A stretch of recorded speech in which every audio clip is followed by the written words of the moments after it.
Gelandang timnas Indonesia Tom Haye hingga saat ini statusnya belum punya klub. Ia berstatus bebas transfer sejak kontraknya selesai dengan SC Heerenveen. Tom Haye sebenarnya banyak mendapat tawaran dari sejumlah klub, akan tetapi menurut agennya, Tom Haye menolak tawaran itu. Satu diantaranya tawaran dari klub Belanda Fortuna Sittard. Sang agen juga mengatakan kalau sejumlah tawaran yang masuk tidak menarik minat Tom Haye. Sejumlah klub telah menunjukkan ketertarikan, kata Wesley Verhoek dikutip dari Football International. Namun tawaran yang dicari Tom Haye belum ada. Mengapa Tom Haye menolak? Ternyata pemain kelahiran Amsterdam itu mempunyai ambisi untuk bermain di luar Belanda. Ambisinya adalah pindah ke luar negeri, papar Wesley Verhoek. Meski belum memiliki klub, Haye dilaporkan tetap menjaga kebugaran fisiknya di Jong Alkmaar. Tom Haye memang perlu menjaga kebugaran fisiknya karena kemungkinan ia akan dipanggil oleh pelatih Sintayong untuk memperkuat timnas Indonesia dalam menghadapi round 3 kualifikasi Piala Dunia 2026 zona Asia.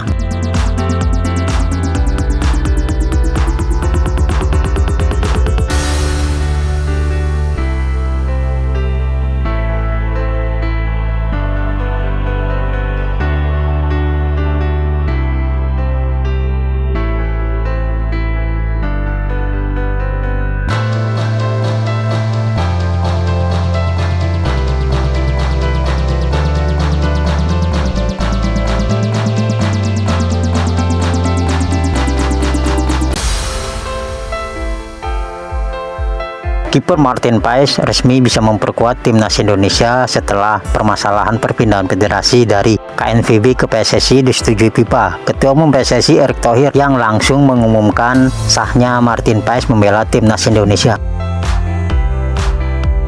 Kabar soal ini ternyata membuat lawan-lawan timnas Indonesia di grup C kualifikasi Piala Dunia 2026 zona Asia mulai ketar-ketir. Satu diantaranya timnas Cina. Media Cina Sohu menyoroti kehadiran Martin Paes. Mereka menyebut kalau kehadiran Paes di timnas Indonesia membuat peluang Cina untuk lolos ke Piala Dunia atau putaran keempat menjadi tidak pasti. Timnas Indonesia terus melanjutkan proses naturalisasi skala besar. Pemain ke-14 telah bergabung dan semua posisi telah diperkuat secara komprehensif sehingga prospek timnas Cina untuk lolos menjadi tidak pasti, tulis Sohu seperti dikutip media Korea Selatan kan.co. Cina juga terus melakukan naturalisasi secara besar-besaran, namun diketahui akan mempertahankan skuad nasionalnya saat ini untuk sementara waktu. Sementara itu, masyarakat sangat tegang mendengar kabar adanya tambahan naturalisasi di timnas Indonesia, sambung tulisan itu.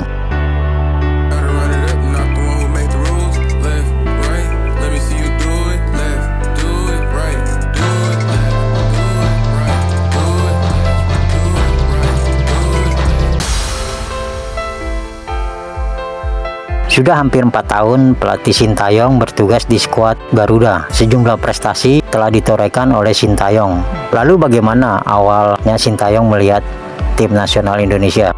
Sintayong yang memulai memimpin timnas Indonesia sejak tahun 2020 lalu coba memperbaiki pola pikir para pemain saat memimpin latihan perdana skuad Merah Putih. Pertama, orang Indonesia semuanya baik dan berhati lembut, jadi saya terkejut ketika pergi ke sana, ujar Sintayong seperti dilansir dari kanal YouTube 3 Pro TV.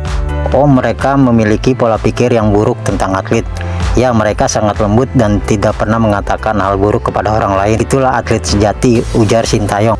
Salah satu yang jadi sorotan dan sering Sintayong ingatkan adalah soal komunikasi. Kondisi ini membuat mereka harus terus terhubung dan saling mengingatkan saat sudah bermain. Di dalam sepak bola ini adalah latihan taktis, tetapi kenyataannya pelatih menganggap menyampaikan pesan adalah hal yang paling penting. Tapi mereka tidak, lanjut Coach Sintayong.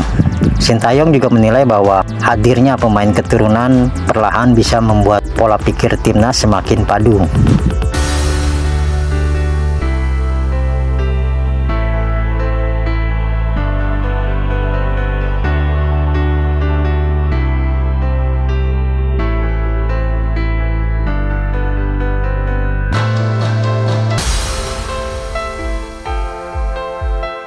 Pemain timnas Indonesia Jai Ijes yang saat ini tergabung di klub Venezia tidak bisa main pada pekan pertama Serie A ketika timnya berhadapan dengan Lazio. Ijes absen karena terkena akumulasi kartu, yakni mengantongi 3 kartu kuning di Serie B tahun 2023-2024. Hukuman akumulasi kartu itu berlaku hingga lanjut di Serie A musim 2024-2025. Absennya Jai Ijes tentu saja patut disayangkan buat klub Venezia karena pertahanan Venezia jadi semakin berkurang. Bukan itu saja, Jai Ijes juga harus menorehkan sejarah sebagai pemain Indonesia pertama yang bermain di Serie A. Nah, kini Ijes sudah bisa tampil di laga kedua Serie A. Venezia akan kembali menjalani partai tandang di mana kali ini akan melawan Fiorentina. Klubnya sendiri butuh poin agar tak kalah start dan makin terjerembab di klasemen bawah saat musim baru dimulai. Kehadiran Ijes diharapkan membuat lini belakang Venezia tampil lebih solid dan siap menghadapi striker-striker Fiorentina yang terbilang berbahaya seperti Moise Kean, Christian Koume, Ricardo Sotil, dan Nico Gonzalez.